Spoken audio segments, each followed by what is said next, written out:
Hello, everyone, and welcome back to Loud and Proud Orlando. Thank you so much for your support. It feels good to say those words again. I mean, a lot of news. The boys are back after a long off season. The kids are out of the lockers, and the boots are hitting the grass. Osceola Heritage Park is up today, January the 12th. The 2026 season is officially starting today. So with me, I have John Rollins and also David G. What's up, my friend? John, how are you? I'm good, man. I missed you guys. I missed talking to Orlando City. I think I'm addicted to talking about my soccer teams. Are you guys addicted to that too? I think that's like, when you take time off, like it's fun, but I'm just like, oh, I really want to get on the pod and talk to Luis and David about all this stuff there. So it's awesome having David here to cover so that you guys can, hold over while I'm on vacation. So I had a great time with my family who came over to visit me. So I appreciate all of y'all and excited and ready to get into 2026, man. There's big year of soccer. It's a World Cup year. Lots going on. So I think I 100%. saw a report the other day that it's now the third or something like most popular sport in the country. It's Yeah, overtaken, what was it, hockey or something, baseball. So, hey, man, we're part of that. So, appreciate everybody who's here. Appreciate all you guys and excited to talk some Orlando City. what's up, David? Good to see you again, my friend. And how's it going? Yeah, it's going well. A little under the weather today, but I'm gonna play Oh, through just like any great player would. So I might be a little screechy here and there. So it's if y'all okay. want to just yeah, just give me a little patience today. I'm fighting through whatever bug is out there right now, but Uh, I'm here to talk Orlando City. I can't take a spot on the bench today. yeah, See, for sure. David's gonna sub out, and I was on. Now I'm coming in. This is how you see. This is how you have But good coverage. Good Oscar, Papa, are you watching? Play your other guys. there you go. And with that, we're going to be talking today about obviously the boys are back. The boys in purple are back at Osceola Heritage Park. Oscar spoke to press today, and we have you would have understand how hard it was to condense over 26 minutes of footage in 3.5 minutes. No, actually, 2 minutes and 56 seconds. Now I made it happen. I had to take out Martin Ojeda because Martin was just talking general stuff. There really wasn't any substance to what he was saying, but I think what Oscar said today could give us a lot of clues of what's coming up this year. Also, preseason fixtures were announced. We're going to be discussing, who we'll be facing. A lot of closed door matches again, which it's not cool to me, but it's okay. Is Muriel Exit finally done? We'll talk all of that, give you a little bit of insight. And also, new DP number 9 suggestions. I know that Josh Sargent officially about 20 minutes ago was announced by ESPN, reported that Toronto FC is going to be his new club. So Josh Sargent just signed with Toronto FC. So that's per ESPN. So also, this is to me the most exciting news, and I know people may probably like, what? Why are you so excited about Arnosubi signing? Well, Pedro Leao is one of the big Brazilian starlets in Serie A, Brazil. He plays one of the biggest clubs there, Flamengo, which Ricardo is a torcedor, so he's a supporter of that team. Now, obviously, I think us getting this kid is not going to spend a lot of time in OCB, in my opinion. In 40 games, he scored 20 goals. So, it's a really he's one of the top goal scorers in the under 18s, under 20s for Brazil. So he's a huge signing on the DL, but we'll discuss all of that and more. And are we still on the shopping list? What other positions are we looking to shop around? And all of that and more. And your comments will reach you all. If you are on Facebook, I know that I put a comment there. Make sure you drop your comments. And also, if you're on Instagram as well.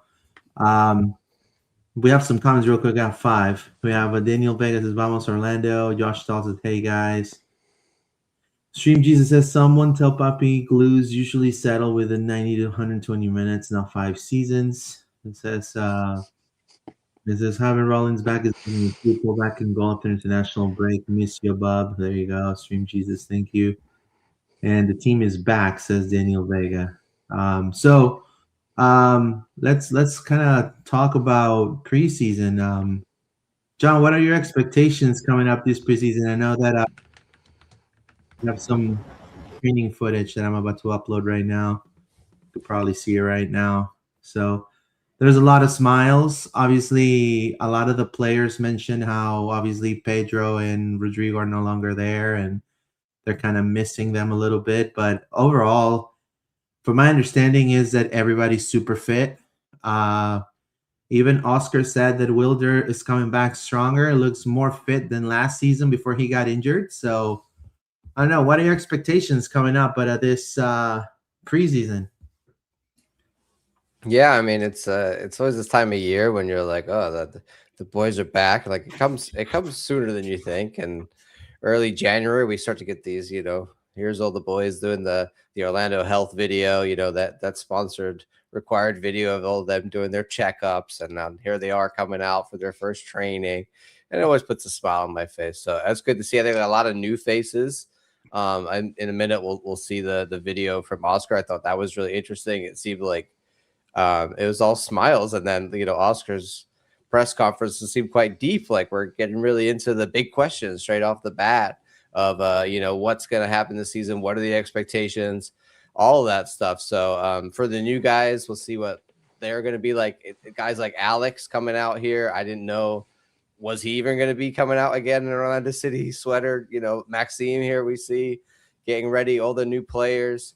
We'll talk in a minute about the preseason schedule, but yeah, exciting times. I do want to say that I'm getting my, Orlando City on the beach meme GIF ready because we're going back to Mexico. So I'm having flashbacks of like 2017, 2018, Oscar Pareja preseason. I don't know if you got those vibes, Luis, when they said we're going to preseason camp in Mexico.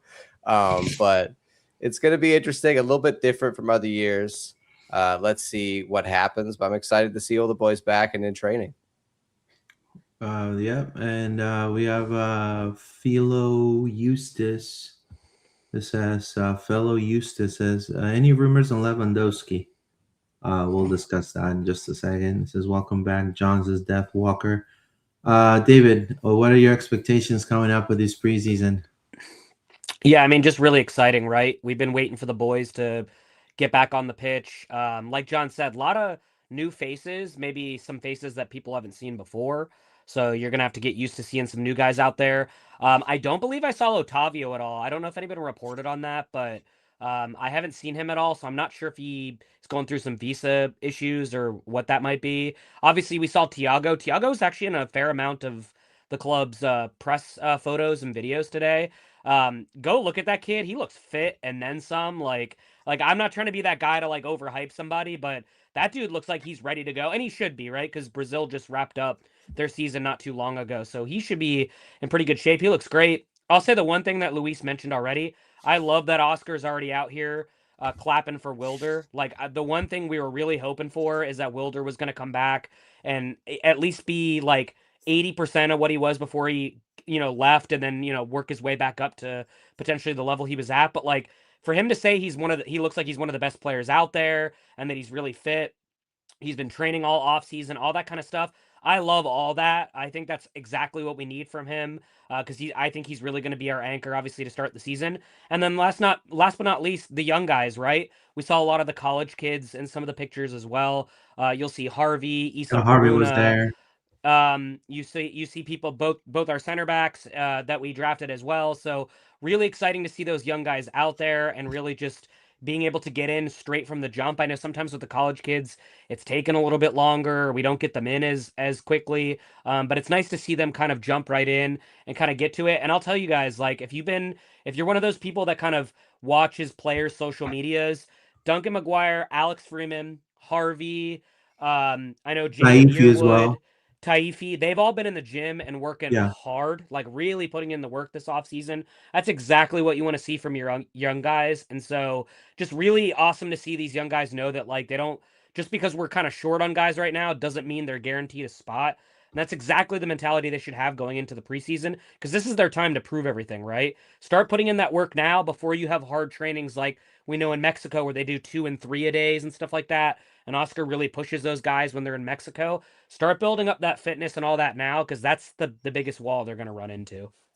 Sure. It says Stream Jesus. Any rumors on LeBird? It says Richarlison. I'm not sure about that, but we'll probably see in just a second. But obviously, when it comes to Orlando City, they released their preseason schedule.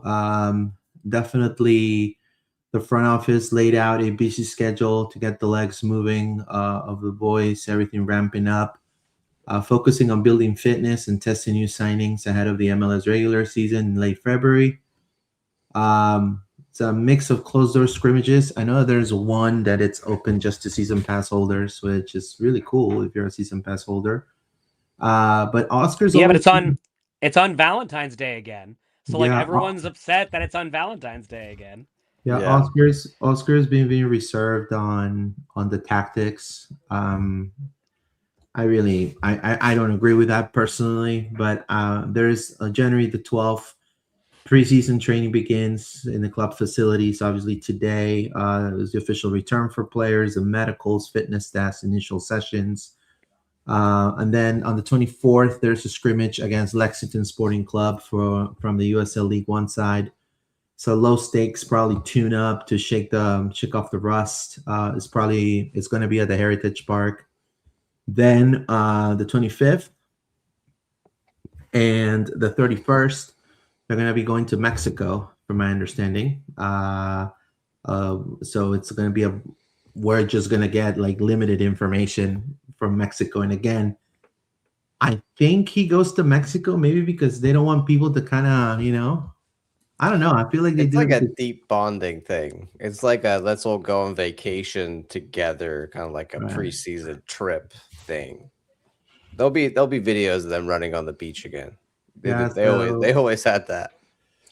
For what I was told, it says to build team cohesion. So that's really the bottom line of that 25th to the 31st. And then Saturday, February the 7th is a scrimmage against Nashville SC in Palm Beach. So I don't know if I said it right. Is that right? Yeah. Sorry. Yeah, it's away. It's a Palm Beach. Yep. And then there's a scrimmage on February the 11th against FC Cincinnati, which is another closed door scrimmage.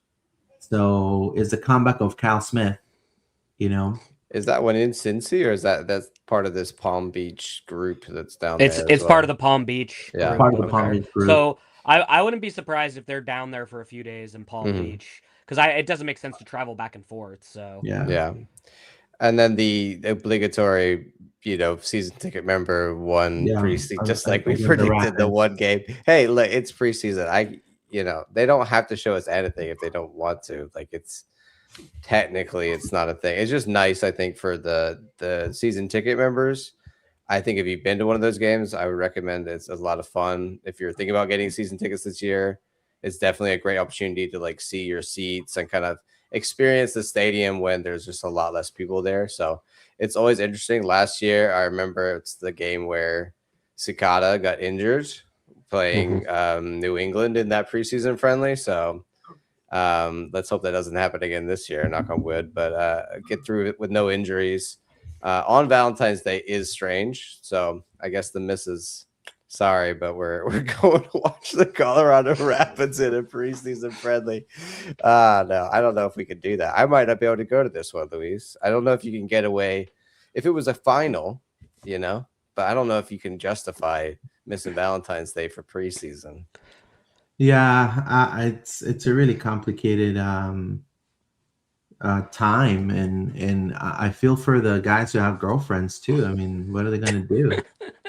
And Luis, I'll say this, don't get me wrong. I'm glad we're getting at least one game, right? And we've talked about this a little bit on the pod, I still think we deserve more. I said this on Twitter. I just think it's just kind of silly at this point because, to your point, Oscar's not hiding anything. This is his 5th or 6th or whatever season it's at this point. You're not hiding tactics, right? The guy plays a 4-2-3-1. He plays it the same way every single time. The only thing that I want to see as a fan is I want to see these new guys come in, and no offense, but I don't necessarily want to see them the week before we kick off, right? Because you're not going to want to run these guys necessarily as hard as you want to because opening day is next week. So, we'll still see some starters, I'm sure, because there'll be some kind of obligation of like, they'll be like, hey, Poppy, the fans are going to want to see these players. Make sure you play them a little bit.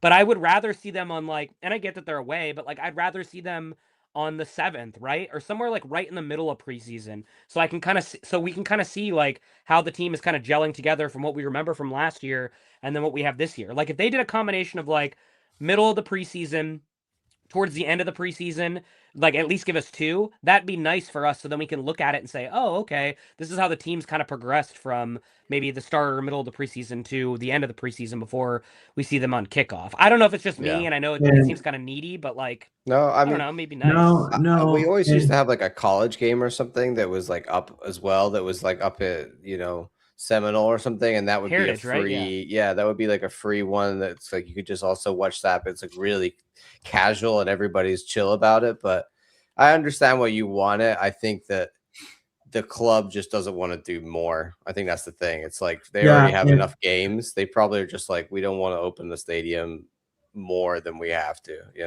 Right, and to add to what you say, I mean, you could keep your games closed door, or you can stream, some, like, Yeah, if they streamed all these preseason games, I wouldn't care if they're closed and door, again honestly. and again. I mean, that's one thing of, and again, I am no one to tell the club how to spend their money.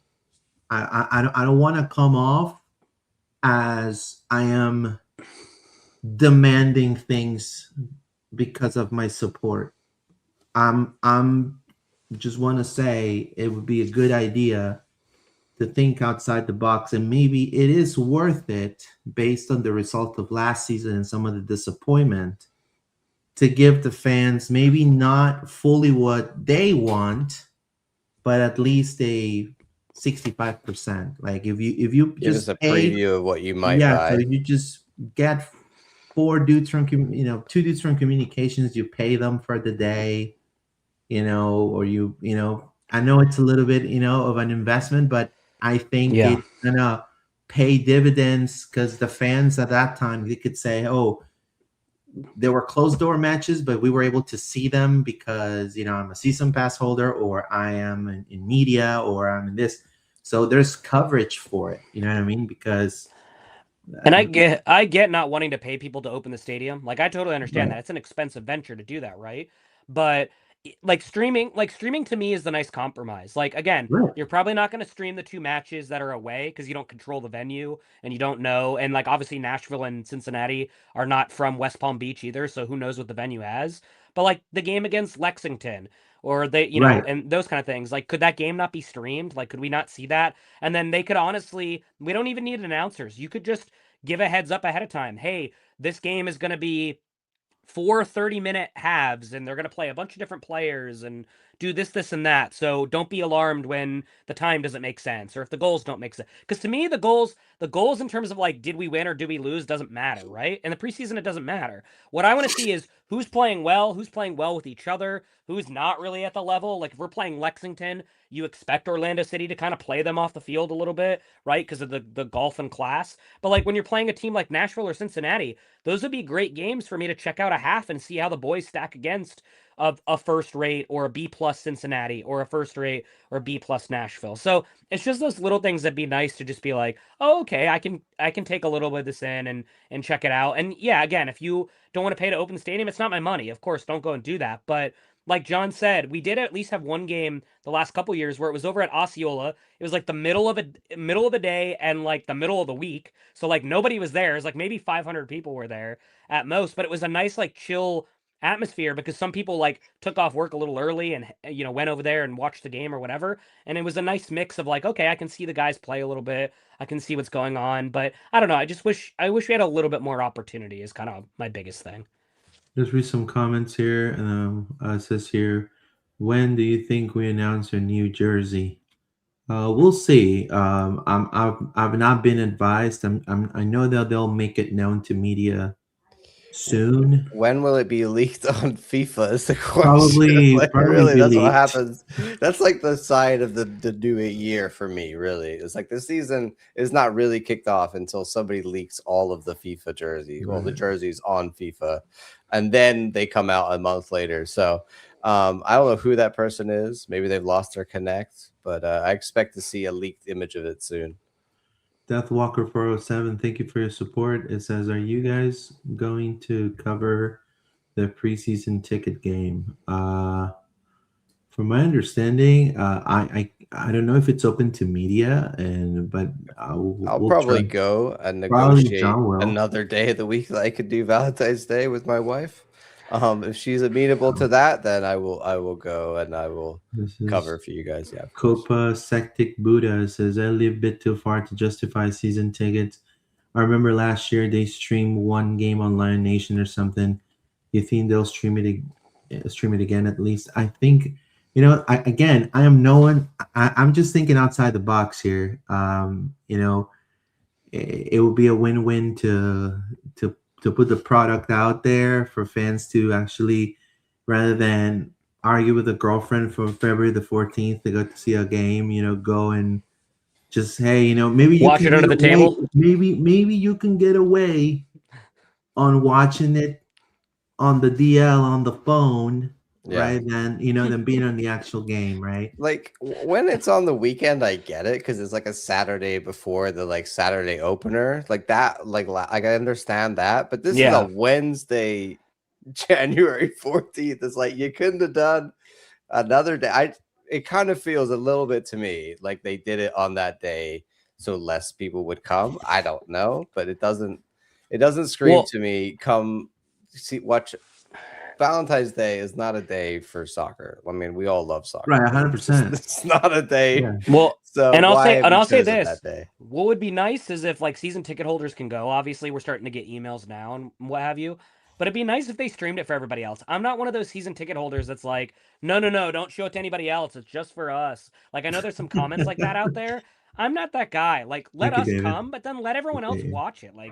Who cares? I want as many fans to see the team before we kick off on the 21st, Yeah, I mean, there's even fans from overseas that like Orlando City. Absolutely. I could say Taylor. Also, I think there's another kid from England, I believe. I forgot.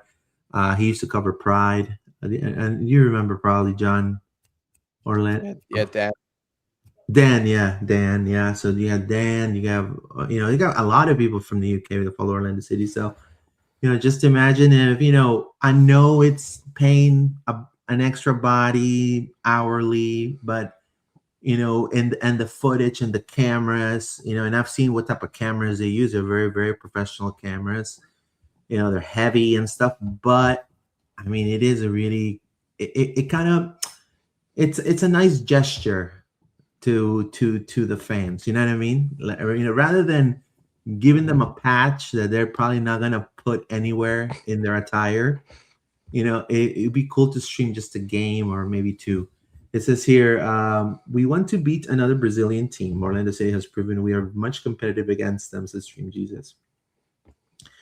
It will be fun, but I believe that they're not choosing to play against another Brazilian team because of what happened with some of our players on that preseason. We cannot get into that because I'll be here all day on that. They got injured. Yeah, but here's the deal. We keep adding Brazilians. We're going to have to play another Brazilian team eventually. Orlando de Janeiro is here to stay. This is the thing. Luis, what did Oscar talk about in his press conference? Because I know you put out the kind of 3-minute version and you'll put out a longer version earlier, but I haven't had time to see all of that. Let's watch. I want to get we'll play this, and then I also want to get your impressions of his first presser. We have had let go players who have been here for many years and has wrote a big history here. So again, our respect to them. and we promise that we will keep pushing together, because the most important is the team, not any other person or coach, but the team. But we'll keep rooting for them.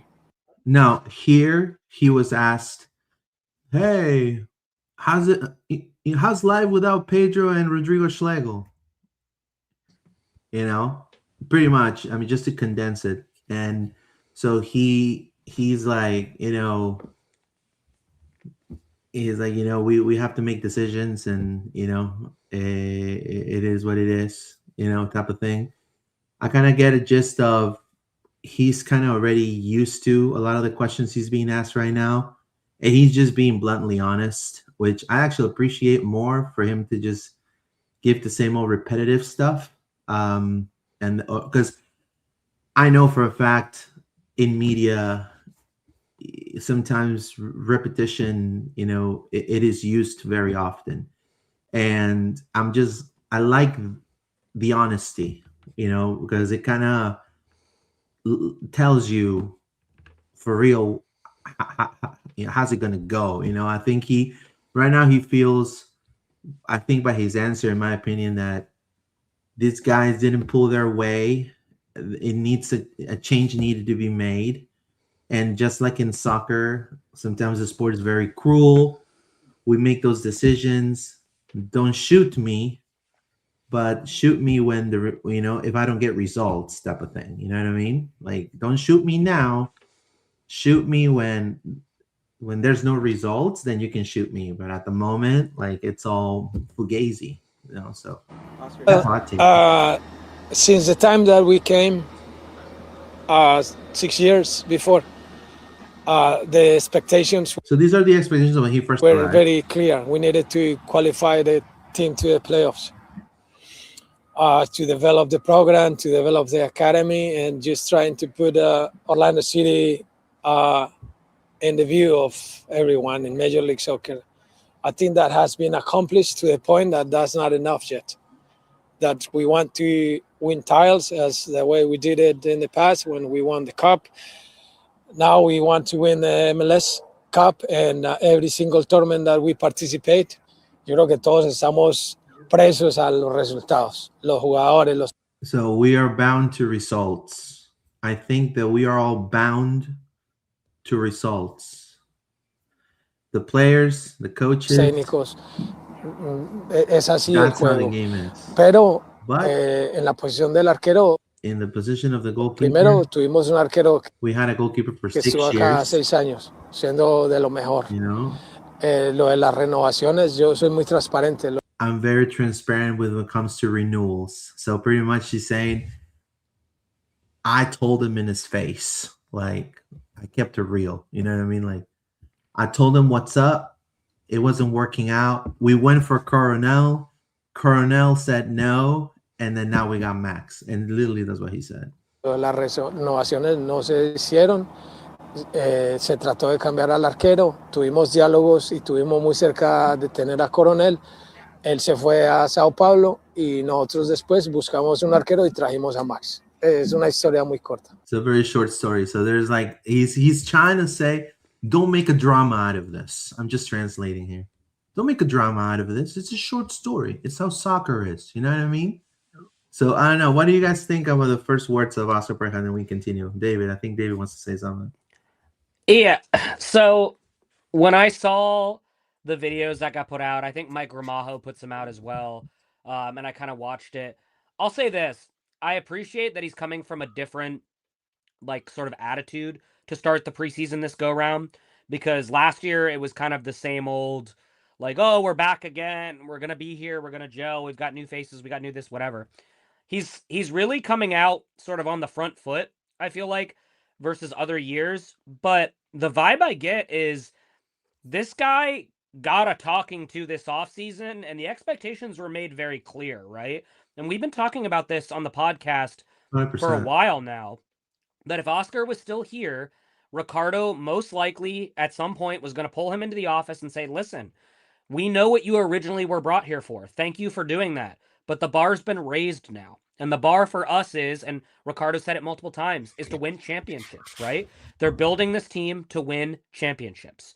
And so I think this is sort of a way for Oscar to get in front of the media and everyone else that he knows is going to see this, to get in front of everyone and say, listen, I understand what my expectations are to win championships. And like he says in the video, if I don't do that, then I, like everyone else, other coaches, other players, et cetera, don't deserve to be here. Like, I'll walk out the door and I'll leave because that's what my expectations are. So to me, what that really does, that's like when you're at work and they give you like a final, like written counseling, right? They're like, hey, listen, like this is it. This is your expectation. You have to perform at this level. This is your final warning, right? And I think we're seeing sort of the manifestation of a guy who we haven't seen all offseason, really, right?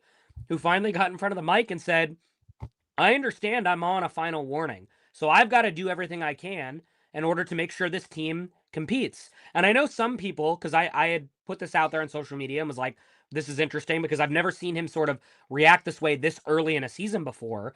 What I said is, this seems like a guy who knows he's on the hot seat. And some people came back and said, but I don't know if he has the roster to compete right now. Ricardo's going to think so by the time we kick off on February 21st, right? Ricardo's not going to let him go into the season without a roster that can't compete. And so I think it's really up to him. It's up to the rest of his coaching staff, which I know has had a decent amount of turnover now over the last 2 years, right? He just lost one of the Bazan brothers this past offseason. So there's a lot of changes there.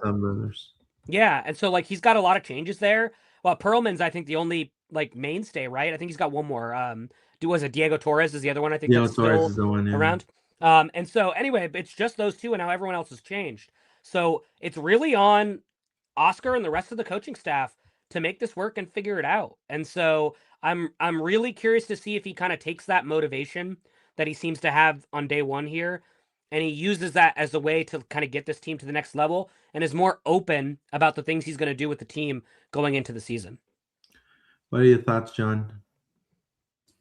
Yeah, I agree. I think it's different, right? I mean, we can't have this like lethargic start to the season where we're just plodding along and maybe we're getting our players in and then it's like we're gelling and we're taking our time, and it's proven that under Oscar has been a reason that we start so bad so often, and so we need to see something different. And with all of this change and turnover, it's good to set a new precedent. So I like a lot of that. I think it was interesting in this video, Luis, where someone asked him, is it, his time, should it be over, right? Should he have moved on? Can he not take the team anymore further? And he responds, something like, I can't remember exactly what he says, but I'll be the one to say, like, I know, when it's time, right? I can't remember exactly what he said. Yeah, so he said, when there's a lack of effort, when I notice that there's like a downward spiral when it comes to effort, then I know it's the time that I gotta go, and I'll be the first one. They don't have to kick me out; I'll leave. But he also did refer to the end of the season, and that there was a situation. He didn't go into detail, but just saying that like the players were not available, that and we were not anywhere near where we should be. So he's acknowledging that it was really bad at the end of last year, and that there was obviously I think there was some bad eggs in the camp. Guys like Cesar, honestly, that were 1 foot out the door because they didn't want to be there in the first place. And I think a little bit with that was going on. So I think this is like a cleansing situation. And I think he now needs to lay down the new law, like David's saying, of this is how it's going to be, especially with the new players, a lot of young players coming in. They need to show, like, we want the example of Martin Ojeda to be the guy. And that's why I'm really glad. We'll talk about him a bit later, but like Luis Muriel is in here, right? He's not bringing any of that, like, hey, I'm just here for a party, good time attitude. I feel like every one of these guys that rolled out on this preseason looks like they're there to work. They're professionals. They're all ready to go. I don't think we have anybody in camp right now who is, not interested in being there, right? Everybody there wants to be there. And if they don't want to be there, then Ricardo's finding them an exit already. So I think that's good. We've weeded out those problems. I also want to say, David, you're right. Austin, David, in his article for the club, mentions the fact that there's no Luis Otavio. Obviously, Jeron Jabé is still recovering, so he wasn't there. And OCB players that were involved, you have Bernardo Ryan, Justin Ellis, Titus Sandy Jr., Juan Rojas, and Ignacio Gomez, and Tristan Himes as well. So if there's some faces there, you're like, I don't know who these guys. Some of them are OCB. One last question I have for you guys on this. All of the draftees, some of them there. I haven't, done a head. They were all there. Yeah, they were all there. Okay. Yeah, I saw them all. They did so far they're not our thread players. of, like, they're the new just guys. they're just in camp, right? Let's make sure that Yeah, we're so they obvious to that sign, to people. if I understand correctly, they sign like training contracts or something like that so that they can be with the team through like a lot of this preseason. And then as the team starts to figure out whether or not they're going to keep them at the Orlando City level, the OCB level, or just as more like a practice squad kind of guy, they make those decisions as the preseason goes on and they kind of work it out. I wouldn't be surprised if somebody like if Harvey comes out of the gate and he performs right away, if the center backs, especially since there's not a lot of depth there, if they come out and perform right away, you could see those contracts getting done sooner rather than later. But it'll just be interesting to see how it works. The one that like catches me the most though is Haruna like joining this camp, because he was the one I wasn't sure if he was going to really make it for this camp or if he was going to go back to school. And he made it pretty definitive that he was leaving school and coming to camp. It doesn't mean he can't go back afterwards. He can change his mind, of course. But I did think it was interesting because based on all the guys that I saw, he wasn't working out a ton this offseason, or at least didn't show it, of course, on his social media or anything like that. But I'm just curious because, our kind of sentiment was we're not really sure where he fits in. But preseason's kind of a great opportunity for him to play a bunch of different positions, and just maybe the club can figure it out in the next 2 months, like where they kind of see him. And then if he's not ready for the main team, which I don't think he will be, it's not a knock towards him. It's just, where he is in his career. Maybe they figure out where he's going to play for like OCB or something like that. And maybe he gets an opportunity to kind of play there for OCB. So the way I take his words from Pareja, and he did spoke what David and John were saying then at the end of the video, which is available on our social media outlets. You can check it out on our YouTube channel. Essentially, I take it as, this is do or die. You know what I mean? It's do or die. The World Cup window is opening up. There's going to be a lot of options coming up from that. Again, I think I like the fact that there's the same verbiage is being used from obviously Ricardo and translating to him. I think that shows that they're on the same page. And again, the expectations are to have a much better season and that consistency that we didn't have last season. And so with all that, I mean, think about it, all the changes that have happened. He got rid of the physio of one of his assistant coaches there. And I'm sure he's getting a brand new one, right? That's going to take care of all the training for all the new players. He's getting players back into fitness, like Wilder, that he's fully fit.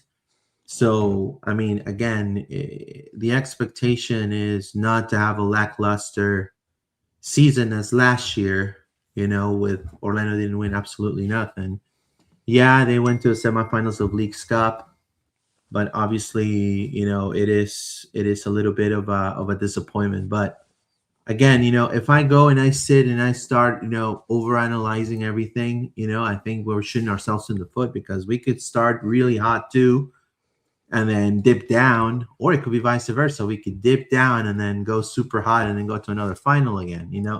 I just think, and I get that, but I think to your point, with it being a World Cup year, there's going to be a lot of coaches in the carousel at mid-season if this team is not where the front office wants it to be, right? Because we know the front office was really disappointed over last season's ending, and anybody should be, right? We talked about that. Very disappointing end to the season last year. And so if you're not performing, and let's say, and it depends on how the front office defines not performing, right? But if you're a fair amount of points out of the playoff spots, let's say, a lot of people would say, well, if you're going to replace the coach, you're throwing away the season. I don't agree in MLS. All you have to do is make those, 8 and 9 spot, and you can go on a run if you're a good enough team. So if we're really not putting it together, right, and they think that a coach is available that they can grab, don't be surprised if the front office says, hey, this is my time, or Ricardo specifically says, this is my time to go put my stamp on the coaching staff. I'm going to say, Oscar, thanks so much, but I don't think you're going to get us there the rest of the way. Let me put this guy in, because don't forget, we have kind of 3 seasons back to back to back once this season starts, right? Because we've got this season, we got the silly season in the beginning of 2027, and then we have the new calendar season in 2027 into 2028. So you really need to make sure that this guy is your guy. I'm optimistic in what he said today, and I hope he takes what he said and he actually implements some changes and some different ways to do things. I think the first thing he needs to do is he needs to learn how to rotate. For the love that is all unholy, please learn how to rotate. But if he can do that, I think this team has a chance. I don't want to sell him down the river yet, but he's got to be open. Let's read some comments here. It says here, hold on, let me start. Maureen Beatty, hey, thank you. It says some highlights of the preseason, more than just a goal, but a bit of coverage in each player. It says, also, you have to understand, and I do want to be completely clear and honest, and I know probably the club is going to watch at some point. They only give press 15 minutes. So the coverage is like fairly limited for the practices. You can stay for the rest of this of the training if you want, but you cannot record. You can only record 15 minutes out of the training. So again, we would love to have that, but again, you know, it is what it is. It says, my friend from the UK likes Orlando City. Says, Josh, thank you. Donnie Moore, if they give us another generic crummy scarf for STM, there you go. Yeah, the people do not like those scarves. Yeah, they don't like the scarves, man. They got to make it thicker with alpaca wool, right? Josh Tall, 23. Sakata back this season. Yeah, well, we're going to talk in just a second. Are we going to sign a center back? We'll discuss in just a second. Because I got word from the club on that. Josh Tall, 23. What do you think about our left back situation? Also, when do you think they'll sign a center back? We'll discuss in just a second. Frankie Cosmos, what do you think about Nashville adding Espinoza? Good for them. I hope they lose every game. Feels like the East is getting even more stacked. I know that. Also, hello, John Rollins. There you go, Frankie. Frankie's saying hello. Yeah, obviously Nashville's getting stacked, but you know, we got to think about us. We should be thinking. Yeah, about their offense scares me though. That is a nasty front three right there. Really nice. But with that being said, obviously Nashville also spends a little bit more money than we do, and we'll discuss in just a second when we talk about some of the signings. But to go to the next topic, it would be talking about Luis Muriel, el papi chulo, right? Luis Muriel, the star of the evening. So Luis Muriel, pretty much, from my understanding, according to Colombian media, it's a done deal. I mean, everybody is reporting there that it's pretty much done. They're saying that he's signing with Junior until 2027. He essentially cut losses with Orlando City. I think Orlando City pay him like, he lowered his thing like super down from like 2 million to like peas and carrots. And I think Orlando signed the papers. That's what Colombian media is reporting. I have not gotten any word on what the club said regarding that. I do have some word from the club regarding that. Not you know, technically what I can say, and I put it on a tweet per source, is that they're going to definitely, and this was obviously days before this news came from Colombian media, they're going to do what's best for the club. They're going to assess the situation when it comes to the DP. They are going to be signing 2 defenders. That's what they said. 2 defenders. And they're going to address the DP situation extra careful. So they are thinking of signing one. They could either sign one now, once the whole Muriel situation is finished, or after the World Cup. So that after the World Cup, I know that a lot of people felt a little, kind of rubbing the wrong way. But obviously, there's going to be a lot of more DPs available around the World Cup after the World Cup. So Luis Muriel is definitely gone. And I don't know. That's per Colombian news. I'm sure that in the next few days, this should be all announced by the club. Thoughts on the Luis Muriel saga potentially coming to an end, David? Thanks. I mean, this has just been the longest saga. I mean, this is a telenovela if I've ever seen a Exactly. telenovela. I mean, this is just nuts. I will say shout out to all my junior fans that have been following me on X trying to get information and stuff. I was fortunate enough to get a little bit of scoops of kind of what's going on here and there and whatnot, but from what I understand, Luis, and again, guys, this is not official. This is just stuff I've heard from people. I heard that the agreed upon fee to separate is somewhere between $1 million and $1.5 million. I don't know exactly where it hit, and that number could change. But the last number I heard was that Orlando City was definitely under $2 million now because, unfortunately, Mr. Muriel overplayed his hand a little bit, and the club decided to saw that, of course, and said, "Well, hey, if you really want to go, well, we'll let you go, but we're not going to give you that big of a payout to do it." Also, if you haven't been following the saga from the last time we talked about it, there are now 2 more companies that are helping Junior pay Muriel's salary.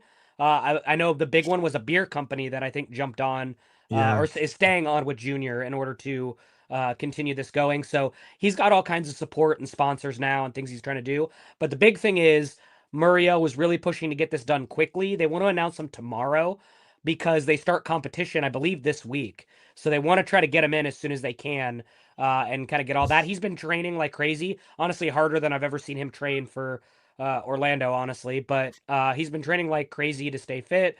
So it looks like we're finally kind of winding down on the Muriel saga, which is great because it opens the DP spot. And I hope to everything that is holy that we fill it as soon as possible because I'm one of those people that would like to get it filled now and get that guy in here now so we can get them bedded into the team and really be able to hit the ground running. Because guys, don't forget, striker wise, it's literally just Duncan now. Like Duncan is the only striker signed to the roster right now. So Tiago can play there, of course, but he's not an out and out striker. So we've got to have more people there at this point. What about you, John? What are your thoughts on the novella of Luis Muriel? I mean, like, are you still here, bro? Like, I thought you left last week. Is what I want to. I want waiting for that final message of like, okay, it's done. You know, can we post a GIF of Frodo falling into Mount Doom? Because that's what I want to do. It's just been going on for too long, and I think it just an example of I think the way that he's trying to deal with the situation is try to get as much money out of the situation as possible with still getting the move that he wants, and he's almost, he's basically forced his childhood club to go and find sponsors to make the whole thing happen. It's just there's a lot going on here. I'm sure there's agents and friends and family that are involved as well, and it just for me is a classic of what you see all the time with stuff like this where it shouldn't be that complicated and it's been made so much more complicated. But honestly, I just want to see the back of Luis Muriel because I just don't think he ever really cared about playing for our club, and I just don't want people here like that, like we talked about. I don't want people in this club that aren't interested. So goodbye to you. Thank you. Let's get this deal done. And let's go find somebody who actually wants to play for Orlando City, that wants to be here, that can do, both on and off the field. Muriel, when he came here, he was exciting, but it never worked out. And he just honestly looked like he didn't care a lot of the time. So I want a DP that cares and is exciting and puts butts in seats and also wins us games. And I don't think that's too much for ask for. So goodbye, Muriel. And I'm hoping that we're going to go spend big. I know there's a lot of speculation about what we would spend, but I'm going to put my faith in this ownership group that they know that they need to go out and they need to splash the cash this time. Yeah, Luis Muriel's time at Orlando City looks to end on a very sour note for all the fans after 2 underwhelming seasons. the 34 Colombian forward, signed as a DP in February of 2024. He managed only 4 goals and 3 assists in 2025, which is far below expectations for not only his pedigree, his fitness, but also for 68 goals in 5 years in Atalanta. It seems like a joke. So clearly, when Colombian fans were kind of being rude towards us and our outlet and also our colleagues here, they're talking because they do not follow the league. And again, there is a big a lot of MLS fans may not understand, and because of that, in that side of the world, the MLS is where dinosaurs go to die. It's a cash grab league. They even Peruvians, that their league, it's the worst in the region. They feel like they're above and beyond an MLS, just because soccer is not the first sport in the United States. It's just very, it's just a sociological thing more than anything, and that's why I really never engage with those people, because it's like beating around the bush. They're never going to understand. But all I'm saying is, I'm going to say it in Spanish. And first I'm going to say it in English. People from I want to say I only had good, and like same with David, we've only had good interactions with junior fans. Like, they might not respect MLS, but overall they're respectful. People from junior. I know that you guys have a lot of expectations for Luis Muriel, and great. And he's going to be in his boyhood team and all that stuff. Fantastic. But, we are reporting things that actually occurred during those 2 seasons that spanned for the club to make those decisions, and that tough decision of parting ways with them on that in that fashion. So it is a substantiated decision with facts and numbers. So it's not like Orlando is just magically trying to get rid of Muriel for no reason. I know that you guys love him, but also you have to understand, you have 4 people pitching in on the pot for him. If he underperforms, he knows now he cannot underperform, because I'm genuinely worried for these Barranquilla fans, honestly. He's gonna have four businesses right behind him that he's gonna have to overperform this last 2 seasons with Orlando. I personally feel, I don't think he has it yet. He may give you 8 goals, 2 assists, but that's not cool after putting you in financial detriment, because he wants to get paid more than the rest of your team. You know what I mean? So, well, it's gonna fix some of the fan problems, though, because I think I saw they only had 600 season tickets at one point, and the board was saying we really need to get somebody in here. He's gonna sell jerseys, right? He'll sell jerseys. He'll sell seats, and so like that's the big thing, right? If the club can make some money back on that, but I think his rumored salary is supposed to be like what, $3 million USD or something like that, which is really expensive for that area of the world. So that's the reason it's been such a nightmare, is because he's trying to get like almost as much money to play for them as he does for us, and it just doesn't work that way with this league. Yeah. So if I hope to God he works out for you guys, I think us 3 want Muriel to do great and one Muriel to kill it in junior, but I think I'm indifferent. I'll say that. I think you're overpaying tremendously. I think you're overpaying tremendously, and if you get disappointed, you can come back to us, and you can become Orlando City fans. How about that? I was anointed. I was anointed a junior fan now, so I don't know. I don't know if I can do that to my folks out there. So let's do some comments this here. Mikey D789. Inter Miami's getting strong too. Okay, well, I don't care about Inter Miami, to be honest with you. Only Duran, wrap it up. Why did we sell Enrique? Because it was the right thing to do, in my opinion. I don't know how you guys feel. I think Enrique was the right thing to do. I mean, we took an offer that no other club was going to put on the table for Enrique, because in Orlando he was always going to be a substitution. So we at that point we took the money and we run, and those are some of the decisions that sometimes they work, sometimes they don't. He went to Saudi Arabia on in a team that's probably never going to win the championship, and he's scoring like a bunch of goals. So hopefully he becomes the next Messi. I also want to say that, like, if he exit gracefully, this is the issue, is like it's the way he's gone about it. And I remember I said like a month ago on the podcast, he is not coming back. Like, I don't care. Like, he mentally went to Colombia with the vibe of like, I'm going to go hang out here for preseason and I'm just going to stay here until like, that's it. Like, he was never going to be in preseason training for Orlando City at the beginning of this season. So, and I think the way that he's been on social media and the way that he's basically just training in a Barranquilla jersey already, even though it's not an official signing, a lot of this stuff, it just leaves a bitter taste in people's mouths. It's like, exit with some grace, have some like, okay, you want to go back to your childhood club, great.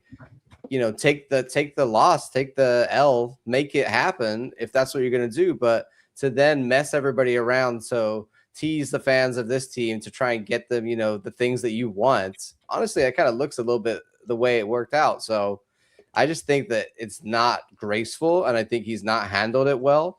And so I think a lot of Orlando City fans, this is adding to that, and why we're kind of just like, can this be done? Because we've kind of had enough of this whole drama. Correct. And with that, we're going to read some more comments. It says, Donnie Moore, as a fan of OC, been such a drag hearing about Muriel leaving for 3 months. I'm like, John, I thought this happened already. Yep, I agree with you. But unfortunately, he wanted that, I just feel like, he could have ended it pretty easy. I think David mentioned it. If Muriel would have wanted it ended right away, he could have ended it right away. And I think the club would have been like, okay, thank you so much. Appreciate you, man. Thanks. And I think actually the fans would have probably been like, okay, forever a Lion, Muriel, forever a Cub, forever a baby cow, it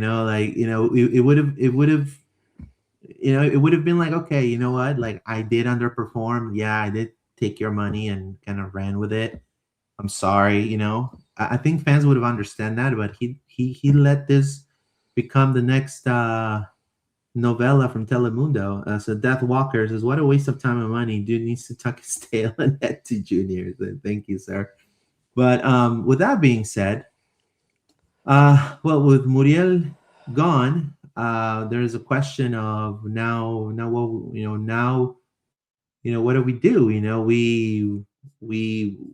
We're gonna have a DP spot. We need a clinical, elite goal scorer, clinical finisher, a true DP9 who can shoulder the scoring burden that Orlando City has been carrying the past 2 seasons. Obviously, fans online are clamoring for, and I think everyone wants a young, high-energy striker. I don't know if from the South American market or a European veteran, looking to get a fresh start in the Florida sun. But we need definitely a fox in the box, a poacher, a playmaker who fits Pareja's system way better than Muriel did, right? So, do you guys have any names? I know that David wanted Memphis Depay. I said that's not happening, right, David? That one was. I said Gabigol. No. No, so there was a rumor that him and Corinthians made up, but apparently they're not on the same page in terms of what Memphis wants and what Corinthians are willing to pay. So apparently he looks like he could still be free in the summer, apparently. So yep. What about you, John? What are some I know you said Josh Sargent. I gotta say, I'm not like crazy in love with Josh Sargent or anything. I posted about this because I saw Toronto are going in with an $18 million bid, which in pounds is 13.4 million pounds, which honestly is like about the right amount of money that Josh Sargent would cost. Like, the other championship teams that want him, other Premier League teams that want him, Like, he is a very desirable player in the English Championship, and that stacks up pretty well against MLS in terms of competition. You know, he could arguably sign for a Premier League team and be a bench player, be a squad rotation player for that price and about that amount of money. So I feel like he is not necessarily him directly, but I think his profile is the kind of player that I would love to go out and sign. Not only is he American, but he's only 25 years old, so he's in that sort of Paslich Ojeda age range instead of the Muriel age range. And I think that we shouldn't underestimate the marketability of a U.S. player. Like, and he might be in the World Cup squad, he might not. It's not guaranteed, but he has a pretty good shot of making that World Cup squad. So I think if you then go ahead and announce, another part of this is that we could get him now, right? That's another thing. A lot of these strikers that we talk about, how many of them are going to want to sign now in January window compared to most likely would have to wait until until the summer to get a lot of the strikers out there. So this is a guy that you could sign now. And I think that if you look at it, yes, it's a lot of money, but you're signing an American player who's about to potentially play in the World Cup in America. So the financial benefits of that. Plus, you know, I think if you look at how much he's worth versus other strikers that have come in around the league, like we had Denke come in for about $18 million. You know, Latte Lath was a lot more than that, but there have been examples of signings coming from Europe of striker level in that sort of 10 to 15 million range that have done pretty well in MLS. So, you know, obviously I'm just jumping at things as an idea. Like, he's rumored to go to Toronto. That might not even happen. But it's more about, for me, the profile of a Josh Sargent and what that could be for a team like us, and a guy that is realistic. I don't think everybody that we throw out there as a name is realistic, but someone like Josh Sargent could be, if we're actually going to want to go spend the money and convince a guy on the project. I think that's a lot of what this is you're convincing a guy, come to Orlando City. We're going to give you the right, you know, tools to be able to be a star, be the player that you want to be, and be the player that we need in the 9 position. So that's why I just thought about us in a similar scenario, but most likely he'll go to Toronto or somewhere else. Now, when it comes to strikers, if you're looking for immediate need right now, some of the people that I kind of jot down, like I said, I'm going just by my head, not necessarily I've done like a extremely scouting. You know, I'm certainly not a scout, but like Luka Jovic, former Real Madrid, now with AC Milan, he's a free agent. That's not a bad shout. I like that. He once was worth 60 million. Clearly, right now he's worth like maybe a kind of Coke and a pub sub. You know what I mean? But again, revive the career. Yeah. Right. This is a player that has had over 70 career goals, still young enough to be a long-term project, you know, to 20 years old. You also have Dominic Calvert-Lewin, obviously former Everton, recently left Everton after 9 years. 68 career Premier League goals, you know, 28 years old. If you want a little older, extremely injury prone. That would be my only reservation about DCL, but he's a great player. Another one that John may probably know, Danny Ings. I mean, that's just vintage. That's like Ryan Gold-esque. That's like vintage championship striker. Yeah, that's like Danny Ings. That's just like your technical, like your pivot number 9. In the legs, maybe, you know. Yeah, it just depends how old. Like he might be. Well, he's 33. Yeah, I think he's kind of past it a bit too much. Yeah, and then you also have Paco Alcácer, former Barca and Dortmund striker. He was playing in the UAE league recently, 150 plus career goals, former Spanish national team, you know, bench essentially. So those are some names right now, but just to kind of give you some of the names that they're going to be expiring that coming in the summer, like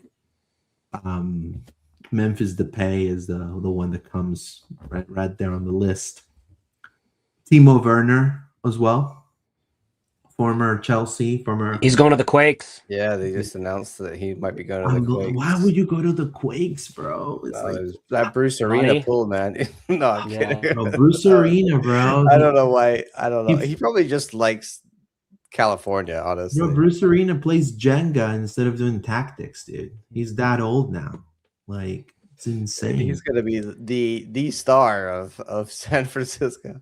Well, Dusan Vlahovic, former Juventus, 25 years He's fallen old. off hard, but yeah, Yeah. I'm curious I if he mean, has much Vlahovic left. will kill it in Orlando. Yeah. I mean, I he think was. that's the thing. MLS is like it's a top 10 league, but a lot of these guys you're suggesting have been in the top 5 leagues. So it's like Yeah. a lot of them But that right might not be desirable to be like top European players, but they can still do very good in MLS. Now, don't you feel? And again, I don't know if you guys heard what happened with Chucky Lozano. You guys heard what happened with Chucky Lozano? Yeah. He's no longer a San Diego FC guy, and they cut him because he got in a fight, locker room fights with his teammates. That's what a lot of people don't know. So he's a cancer in there. He's like a diva, and some of the players that were currently playing for the team got fed up and almost beat him up. I'm not gonna sugarcoat it. That's what happened. All right. I know the media Remember doesn't want that to say happened? that. It was in the playoffs. Remember they wouldn't put Yeah. him in for a game because they were like, "Oh, he's had to apologize to the whole team." Yeah, Now the we media know doesn't why. want to say that, but some of his own teammates wanted to beat him up because he was that big of a diva. So We do not want that. That's the worst case scenario, is getting in a bigger diva than Muriel was. what I like about what the league is doing is that not anybody's coming into the league. I think we can learn from the Muriel thing. And we should certainly, I mean, I know it's not popular, but I would wait till the summer. Me. And you'll probably say, but Lewis, you're crazy. Like, you're gonna just run with Duncan and maybe like a Ojeda converted into a striker and maybe Pedro Leao. I think the biggest thing is I just don't know if this team has the pieces to get through the first half of the season without somebody, legitimate behind Duncan. I mean, like, we could be wrong and the first part of the season could show us something different, but don't forget, we're going to lose Marco most likely at some point because they're going to start doing their tune-ups for the World Cup in March, like around March and April. So we're going to lose him, which loses one of our DPs on the wing. We'll at least have Ojeda here, so that'll be a plus. But at that point, if Thiago hasn't stepped up, like let's say he hasn't made the jump yet that we need him to, like we're kind of in trouble. Or like if Duncan doesn't hit the form he was in before, it just puts us in trouble. Yeah. I'd have more confidence if we had like a seasoned striker behind Duncan to maybe help us out, like an MLS guy who just knows how to put the ball in the back of the net sometimes. Yeah, I mean, I would say a few things. One, like we went into the season with Duncan injured and we only had Muriel and Enrique, right? So we've done the whole like not had all of our strikers at once thing. I don't love it, but I think a lot of what Luis is saying, for me, a worst case scenario is that we go and rush to buy a DP now, and it's just the wrong DP because we're limited with who wants to come in January, and then you've got another 2 or 3 years with that, wrong striker up front. I would rather wait till the summer because I think your options of quality of DP in the summer will increase exponentially. So if you can ride it out till the summer, I think that's justifiable in this scenario because it's a World Cup year and because I think that we have tried bringing in DP strikers in the winter and I don't think any of them have really hit. So it's for me trying something different. And in a scenario where if Ricardo's out there and he genuinely can't find the right player, I'd rather he wait till the summer. Oh, well, yeah. I mean, if we're right talking about that, then yeah. But I mean, I guess my biggest thing is that I imagine Ricardo already had a list of guys that are on his like top 3, 5, whatever his list is, of like guys he would go after, right? And we heard the rumors about Richarlison. They happened like towards the end of last season. And then Yeah. they popped up again, and we got confirmation that he did meet with his camp and all that kind of stuff. So like that's the kind of stuff that we want to see, right? I don't care if the player comes in the fall and maybe we negotiate something now and we're like, hey, we'll let you stay with your team through the World Cup. We'll let you do that, but we're gonna do something for you in the summer and we'll bring you in the summer and all that kind of stuff.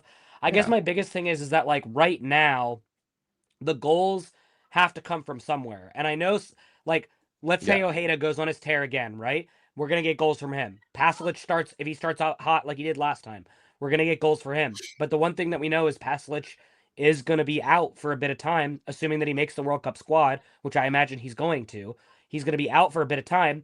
And right now, we don't really have the defensive solidity that we've had in the past to be able to like squeak out 1-0 games, right? I think right now we are farthest from having the poppy ball team than we've had in a long stretch of time, right? Because we have 2 center backs on roster, and one of which we saw last year, age was starting to creep up on him, right? So I think I'd feel more confident if the rest of the team was solid. Like if we were going into this and had like 4 solid center backs and we thought Marin was actually going to like rise to the occasion this season, or Reed Brown is going to take a step forward and help us out there, and that we knew for sure that like Alex was going to give it, well, we know he is, but he's going to give us a great 6 months. Fine. I'd feel a lot more confident about, and then like Crépeau is closer to his 2021, 2022 Crépeau than he was, the last couple years Crépeau. I'd feel much better about that because then, maybe we play some poppy ball to start the year. We squeak out, points here and there and get to the summer. But just like right now, with the way we're currently constructed, we're top heavy on the wings and in the middle of the park. But like we're not really full anywhere else, and it concerns me a little bit. I think all of those things, like if we just talk about the striker situation, all those other things are going to be there regardless, right? Whether you sign a striker now, like if we go out for this DP striker now or not, all those other things have to be fixed, and are factors of all these new players, et cetera, et cetera. So the other thing I will say is that a lot of teams have in the past won MLS Cup by adding that final piece and saving their DP spot until the summer. So I totally agree with everything you're saying. I think you're right that it's a risk and there's a lot of factors here and we don't know where the goals are coming from. So having a secured goal scorer now would be a massive help towards that. But also we've kind of been able to struggle through half a season before and still end up. That's kind of the beauty of MLS. You can kind of have, I know people don't want to hear that, but we could have a meh start to the season and then bring in, the summer signing and the second half of the season really cook and push up the table and end up in a good playoff place and all of that, because we can do it. We've seen us do that before. So I think the big thing comes down for me. If we can find the right player now, great. But if we can't find him now, in the summer, they're going to be a free signing, a lot of these guys. And that's a big difference. Like if we can't get them now because they want crazy money, we can't pull them away from their club. But they're like, yeah, but I'm definitely going to leave my club in 6 months. We can go, great. We'll be back for you in 6 months. It's like the Lewis situation, right? Yeah. And then you can spend more. You can potentially get a better player because you're not paying a massive transfer fee that you would pay if they're under contract. So in 2025, the MLS reached a massive turning point, spreading a record-shattering $336 million on transfer fees, nearly double the previous year. Orlando City sits in the middle to lower half of the spending list. They are known for smart spending, focusing on the U22 initiative and scouting rather than buying superstars like Heung-min Son or Lionel Messi. Now, I think it's inevitable in this league in which we have heavy hitters, and we have owners that really are spending cash also lavishly. Like, for example, I mentioned Atlanta United that spent $22 million on Emmanuel Lath in 2025.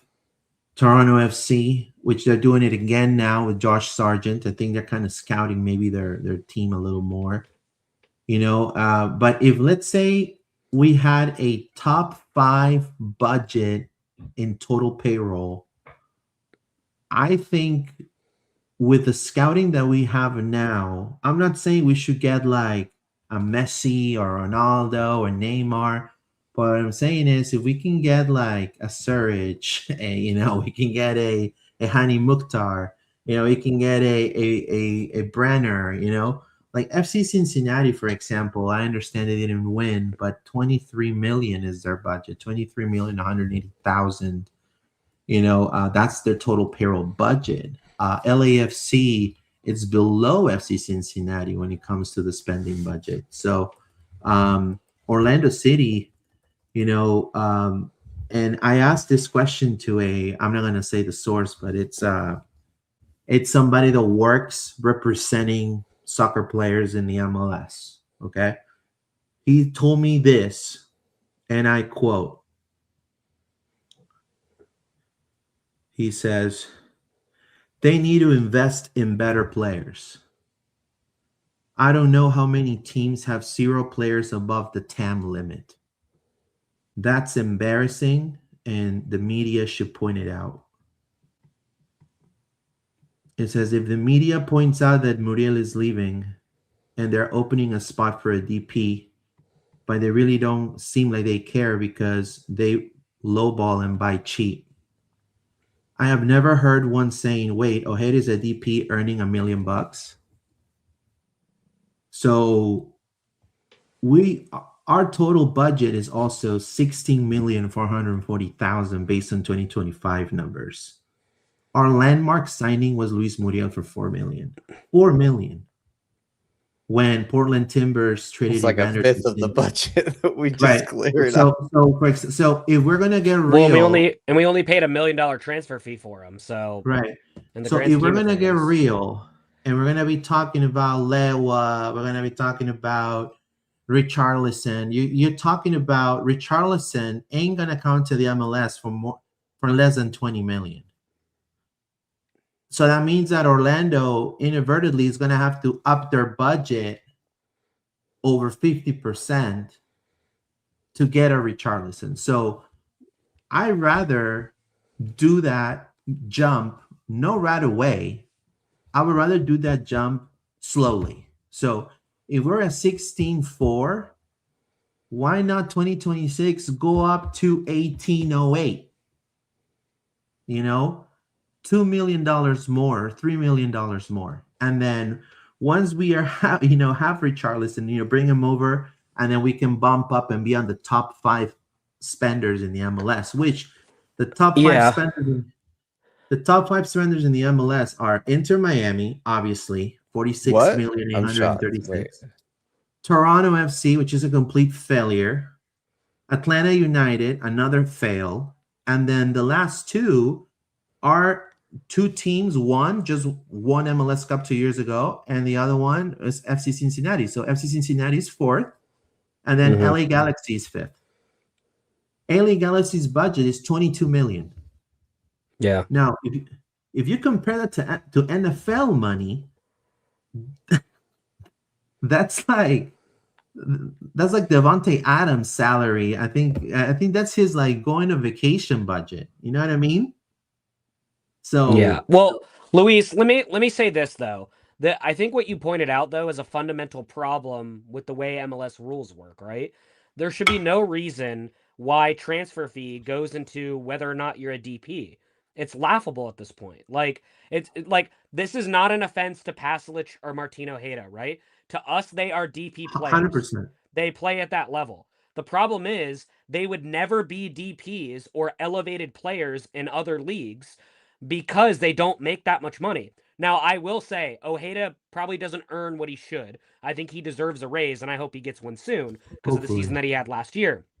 But there is no universe in which he should be a DP player according to these salary rules, right? It's all because of his transfer fee hitting when it hits, which is just ridiculously silly. And so you're starting to see that, as much as we don't want to talk about our friends down south, but you're starting to see that with Miami. They're starting to figure out what levers they can pull in order to make these moves work. And there's a lot of articles now coming out saying, well, if they do this and do that, and this falls this way, and that does this, that's how they stay under the budget cap. And if they do that, and they do this, and all that kind of stuff. Now, I'm one of those people that's still a little skeptical based on how all of that works and all the money they claim they're going to throw around and what have you. But that right there just shows you that these rules are just foolish. And so I'm not over here banging the drum saying Orlando City needs to immediately go and spend all this money. I think what you're talking about, Luis, is really important. If we bring in a guy like Opombo and he comes over here and he thinks There you he's go. cock of the walk because he's making all this money and we paid a huge transfer fee for him and all this other stuff, where's the motivation, number one? Because I don't know if he's going to have it. But then secondly, if he does have it, how's the rest of the team going to feel that this dude's getting paid 3, 4, 5 times more than they are? And if he's not performing at that level, they're going to feel really silly at that point and be like, yo, what's the deal here? So that's why the whole talk about the spending, it has to happen to compete. So now I know it sounds, I understand that, we actually just turned, this is our 4th year at LPO. And we've been very open and we have different takes when it comes to this. But I think one thing we could take about the LAFCs, the Inters, the Cincinnatis, is you could have a mix of both. But nonetheless, the common denominator is you're going to have to pay up a little more. The common denominator is because the league is now, the MLS, it's becoming picky. So, and mind you, the decisions that just happened today, the whole Chucky Lozano thing, you're pretty much telling the face of your team, I'm kicking out because you're fighting in the locker room. So the MLS back in 10 years ago wouldn't do that. They will take it. You know what I mean? The league is growing. The league is becoming more global. And I feel also the owners are going to have to, I'm not saying, again, it's not my money, but what I'm saying is it inadvertently, the budget is going to have to increase between 5 to 8 million if we want to compete. I mean, that's the way I feel.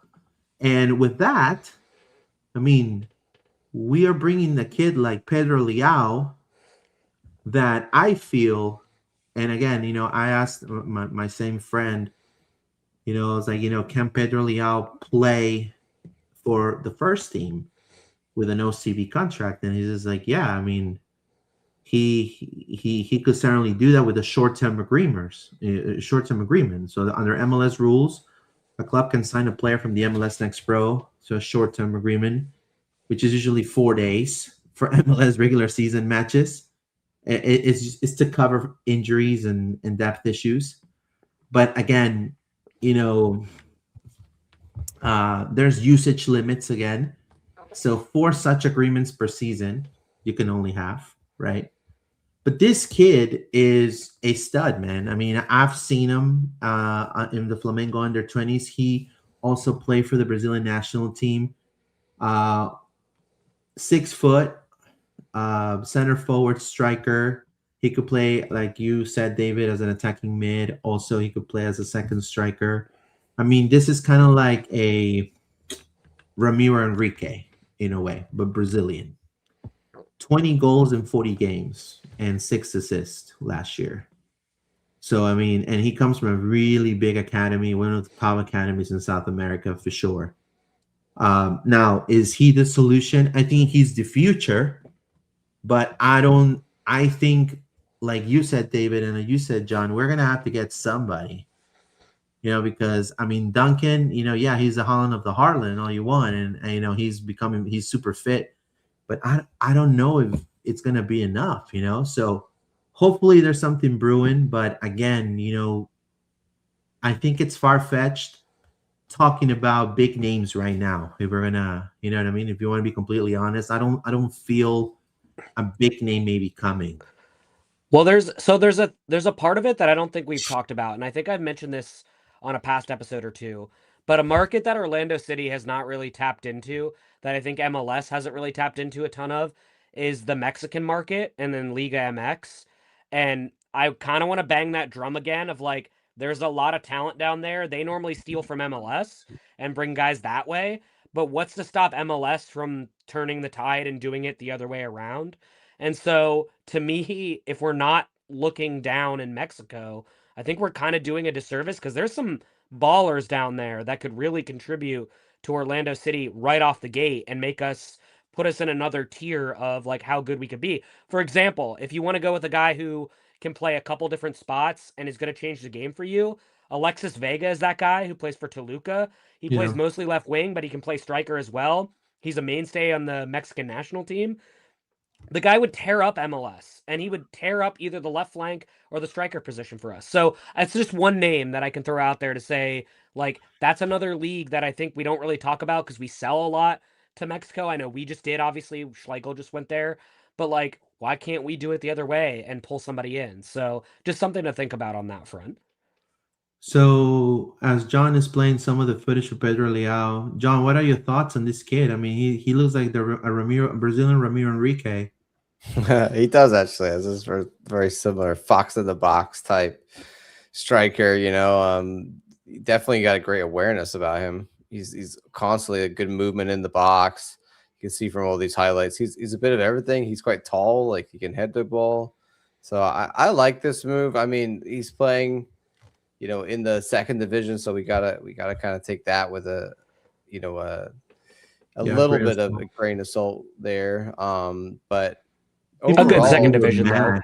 yeah, I mean, he scores a lot of goals, and they have a good second division. And like we've said, I don't think this is a bad thing. I think that we need strikers, but also we know he could potentially play the 10.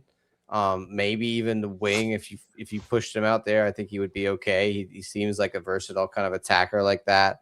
So we're gonna need guys that are on the cusp of OCB and pushing for the first team. I know he signed as an OCB player, but that doesn't necessarily mean he can't feature in the first team. I know we just talked about maybe waiting 6 months before we get another striker. Maybe there's 6 months where Pedro Leao gets some opportunities in the first team, see whether he can do anything off the bench. Can he hang in MLS? Is he good enough to play in MLS? Can he score goals in MLS? And if he's not, then he's here as an OCB player anyway. So there's not really any risk there. I just like this vibe. I like we're going after young Brazilians that are good value. I think this guy, again, just if you load up our academy system, well, really the OCB, pipeline with a bunch of guys that potentially get a lot better and are thought of well across the youth system in Brazil, that's going to line you up well for the future when potentially he can maybe make that jump to MLS, whether that's this season, whether that's the seasons in the future, we don't know, but he definitely seems like a bright spark. And like you said, I think in the group chat, David, about Harvey, right? What does this mean for him? Is this a little bit more difficult for him to potentially get in the team? I mean, we've only got Duncan at the moment. So if you're showing aptitude like this, that you can score goals, I would assume that Oscar is going to at least bring you along to ride the bench if we're not got enough strikers. Let's see what he can do and where he lands. But I watched these highlights and was like, damn, this guy knows where the net is. He's got that kind of natural striker's instincts, which they say you can't teach, but I think some players, they learn it younger than others, right? I think some players, they just have this natural instinct from a young age as to where to be in the box, where to position themselves, how to get on the end of balls. And he seems to have that in spades. Well, on that note, the most famous interview is Duncan McGuire when he went from his junior to his senior year, when he scored all those goals in his senior year. They asked him, they said, how did you do it? Like, what changed? And he said, I watched a ton of footage and I learned where I needed to be in the box in order to get the ball and score goals. And so same kind of thing here. The two things I'll say about Leao to add on: number one, great bit of business again, like a really good bit of business from Ricardo again. For those of you that don't know, this guy was going to be able to walk away for free in the summer. And what Ricardo did is he made a deal with Flamengo where we would take this guy on for no fee. And all Flamengo got was like a 50% sell on, I think it was, or something like that. It's 50% sell on. So they get 50% of the. Yeah. So perfect business on that. And then also this adds to all the great moves they've had this offseason for OCB. You added Ignacio Nacho Gomez last week, who's going to be great in the middle of the park. You just signed Juan Rojas, who actually started the preseason with the guys today, who's going to be a great goalkeeper for them. And then you add that to already what was a strong OCB team that they're bringing back for this season, and Justin Ellis and Daniel Juddelson and Jackson Platts, Titus Sandy Jr. They're all coming back this year. So you're going to have a stacked OCB. I'm going to go ahead and stake my flag now.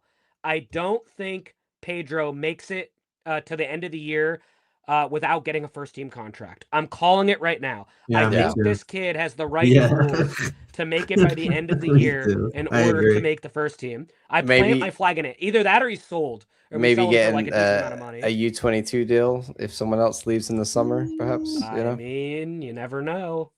Well, let's do some comments real quick. Let's go. Next Pro Championship in comments is Frankie. Dominic Calvert-Lewis plays for Leeds. Well, he played for Everton for 9 seasons. That's what I meant to say, Maureen. My apologies. Pedro Leao come here to rise the ranks and come into the first and says Landon, thank you, JCB. Sending data on Pedro. Pedro Leao, we just talked about that. If you want Pedro Galese, you have to talk to LPO Colombia. It's coming up next. I'm just joking. Maureen Beatty, hey, correct. And certainly we can all agree Cincinnati is not some great market, better than ours in Orlando. I mean, they got Skyline Chili, you know. They got the Reds, right? No, but I think Cincinnati, the difference between Orlando and Cincinnati, Donnie, in my humble opinion, is they have a bigger wallet. I think we have very good scouting as well, and we also can incorporate our academy into it. And we can have a really strong squad. I just think that we're going to be forced to spend more. I don't think 16 million right now for what the MLS is growing to be. It's going to cut it in the next few years if you want to truly like be on the top, top. I may be mistaken, but I mean, I think inadvertently they're going to have to spend a little more money. Says, do you think we should open the wallet and get a left back and a center back and a striker? What do you guys think? Left back. It's funny because the only thing I had left on our agenda was to talk about the shopping list of players. So here we are. Yeah, I mean, left back is nice. I think left back is not essential from the eyes of the team, but I think it is from the fans. So it's like, yeah, we cannot start of all with the Marin. things this season. If we start our whole season again with Marin, that's a bigger risk than not having a DP striker to me. You know, like I just feel like the left back has been an issue. Center back, we talked about that. And then striker, I don't know. I feel like everywhere else we're okay. You guys feel any different? Yeah, so I'll say this. So people are not going to love this answer, but some people that I've talked to assume that Marin is going to be the starting left back on opening day. They think he's going to take a step forward. The people that I've talked to, they think he's going to take a step forward and he's going to bet in. However, to be a little bit more optimistic, there are also a lot of people that are high on Reed Brown. They said he's had a great offseason. He had a great end of the year with OCB last year. For those of you that didn't watch OCB, he did kind of turn it up a notch with OCB at the end of last year. They're really high on him. I don't think it's going to be a meteoric rise like Alex Freeman level, but I do think you're going to see maybe a step up from Reed Brown. And if you've never seen him play, he's very physical like Alex is. Not maybe as athletic as Alex is, but he is rather athletic and a pretty physical dude. So I think we're in good hands if Reed Brown can beat out Marin and kind of I think he will. push them forward. That would be great for us. Center back, we need the depth. And I think if you don't want to go out and get a star center back, that's fine. But I think you need to at least get a league veteran to slide into the back line that you already have. And then if you feel comfortable signing both your college guys, I think you're okay to start the season that way. And then maybe you reevaluate in the summer.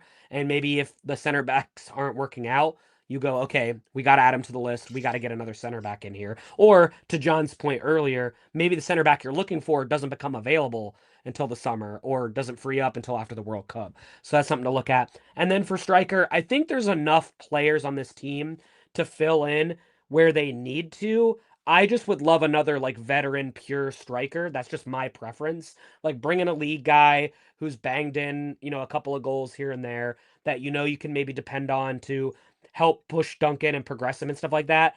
But if like Harvey comes in And if, let's say, like João Pedro like trains with the team in the preseason, which he may, I'm not sure what that arrangement's going to look like, but let's say he comes in and he trains with them as well, and then maybe Thiago gets some looks at forward, at forward as well. Maybe that's enough there to like help push you a little bit. Because remember, guys, we're stacked on the wings right now. We are so flush with people, even with Nico Rodriguez going out. There's so many wingers still left on this team, and with Sukata coming in with his bionic self that he's bringing back into yeah, to that's preseason. cool.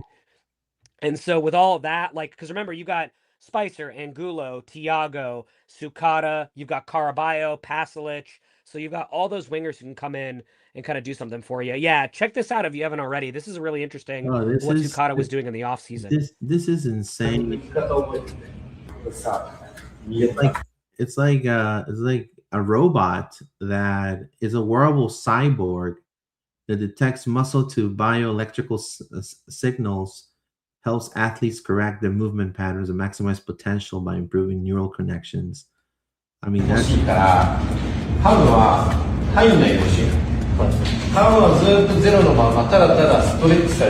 mean, it's just really cool that the club allows the player to look for his own kind of, to enhance his treatment. You know what I mean?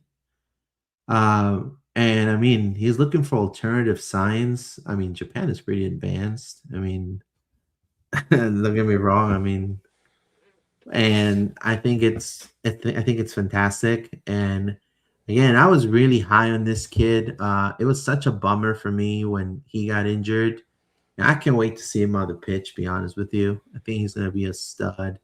It's going to be a really cool competition to see between Spicer, Thiago, and Sakata. I think it's going to be a really special.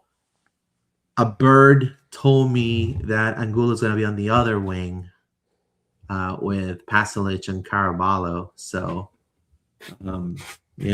so we'll see how that happens. But I think Sakata looks, and also I believe he just got married or engaged too. So yeah, he got married. Yeah, Taro for getting married. I think you have also I'm gonna add it right here. Let me turn this off. Right here. This is what you wanted to put right here. There you go. Yeah, I was just updating from the last time that we talked about this, and I had Carlos Coronel on there. I had to delete him, replace him with Maxime Crépeau. But yeah, I mean, the DP striker is the big one. Left back, I put in Mitch Ferguson, Nolan Mira, question marks. So some of these question marks might go away. Some of them might turn into players. There's a few other needs, but I think the glaring, most obvious need is still striker. I mean, we've put 100%. Thiago and Pedro Leal there. Technically, those are kind of stretches. Really, we've got Duncan as our one.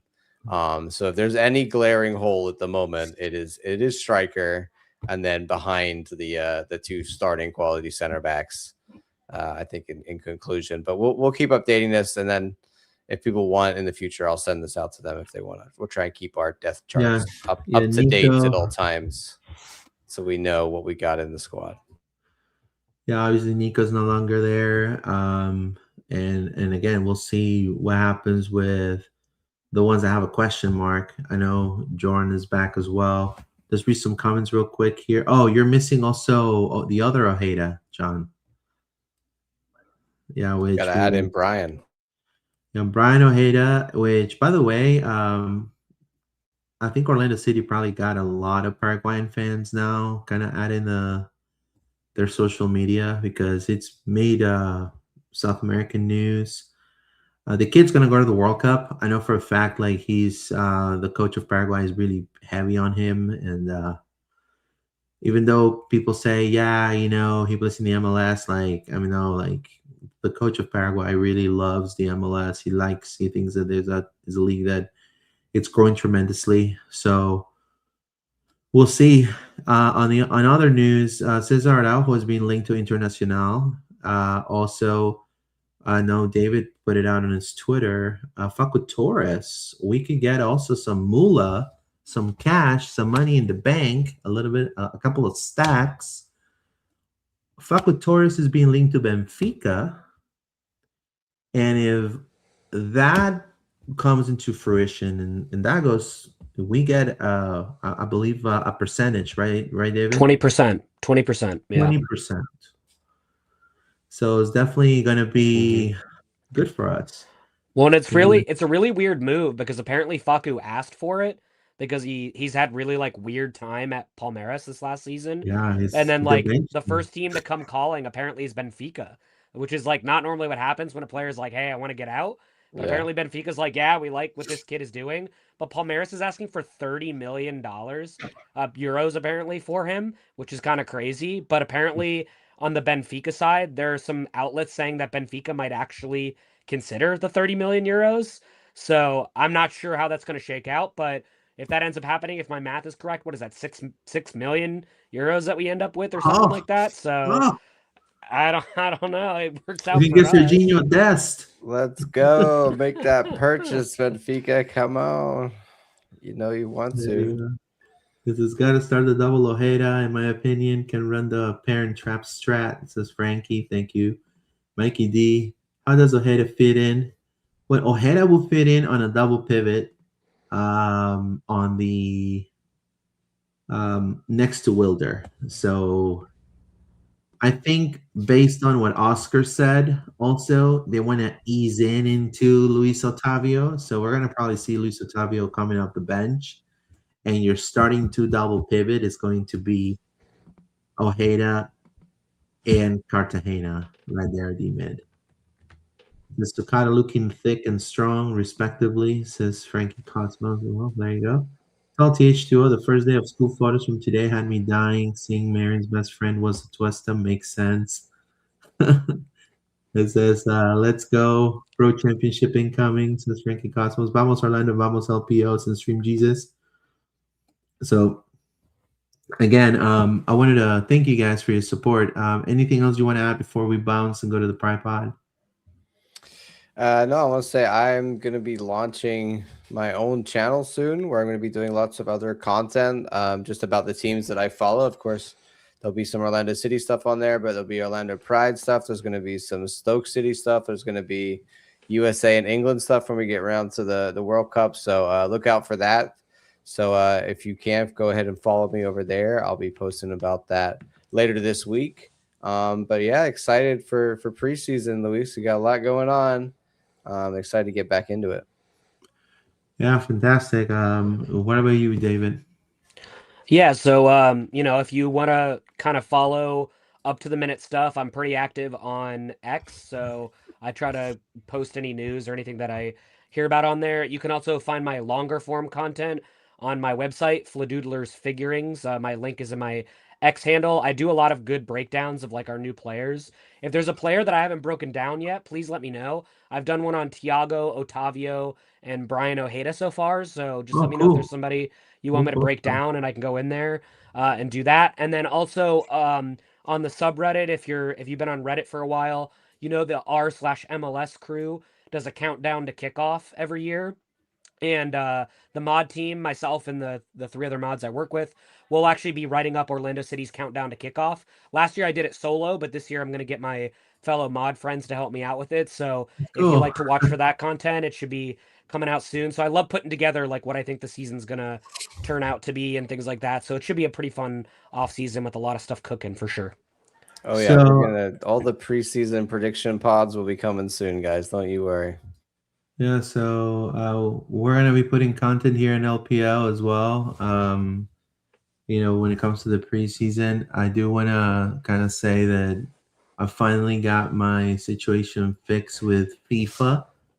So I was approved to the FIFA hub. So I'm a FIFA journalist officially. So I probably LPL will be present at the World Cup. So obviously the funds are limited, so I'm not making a lot of big trips. We'll love to go to Mexico, but I can't. We'll love to go to up north, but probably I can't. But certainly Miami. Actually, Luis, I'll be at the opening game for the World Cup. Mexico against South Africa. So there you go. So yeah, I know that there's going to be also some preseason games in the Camping World. Brazil, Croatia is going to be exciting to see. Hopefully, some good ones. Marco Pasalic, there. But yeah, again, a new year for LPO. We're starting again a new season. So also we're gonna be coming up with some announcements. Obviously, David is part of the pod now, but we're gonna definitely make it official on the Instagram and on the Twitter in the next few days. As well as we want to give a shout out to Oz, which is our friend and makes this wonderful graphics for us, and definitely is joining the crew as well.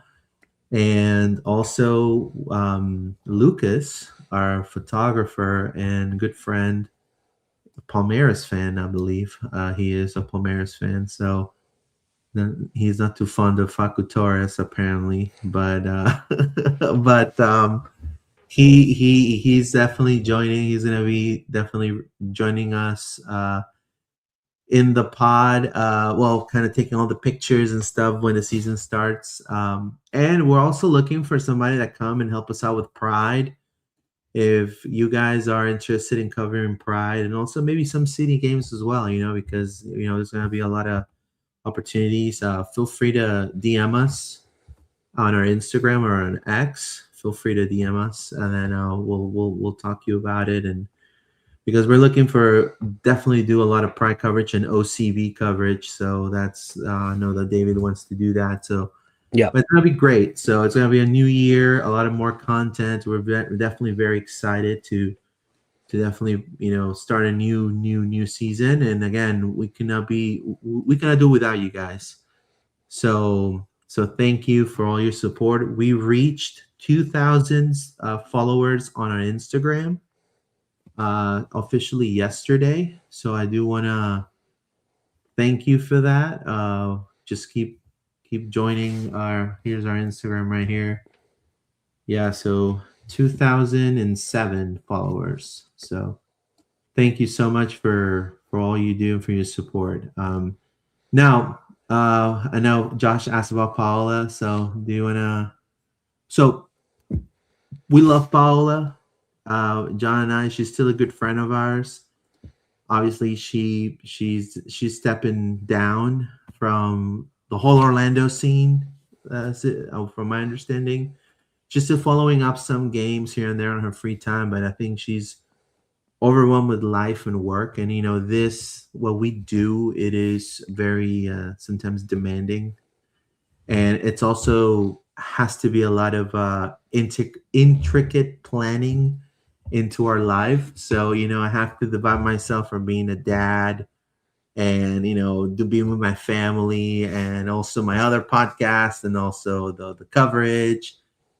And so everything is so structured. And obviously she's a newlywed, you know what I mean. She has a really good job, and obviously sometimes that doesn't mean she's not gonna come back.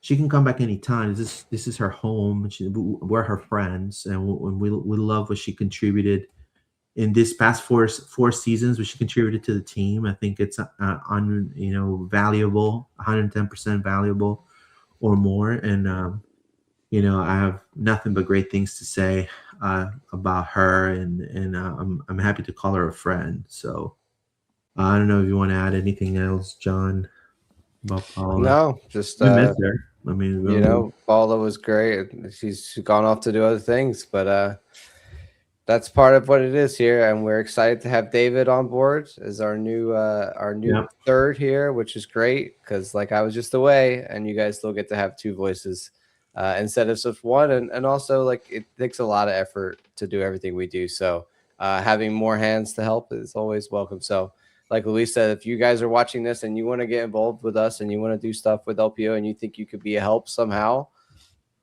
talk to us. We're always open for new people to come on board and join the team.